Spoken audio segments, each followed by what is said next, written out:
అంతటి మహిమాన్వితడం పుట్టుగుడ్డి అయిన నా బిడ్డకు చూపివవా తండ్రి.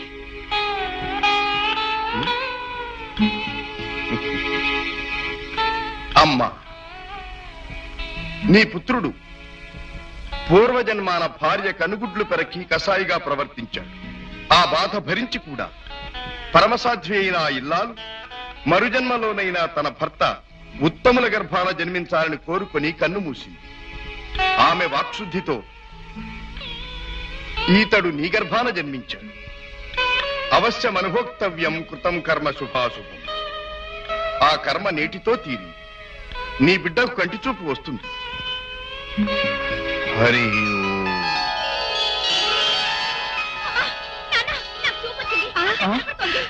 బాబు, స్వామి, మీరు భగవత్ స్వరూపులు. స్వామి, మీ రుణం నేను తీర్చుకోలేను.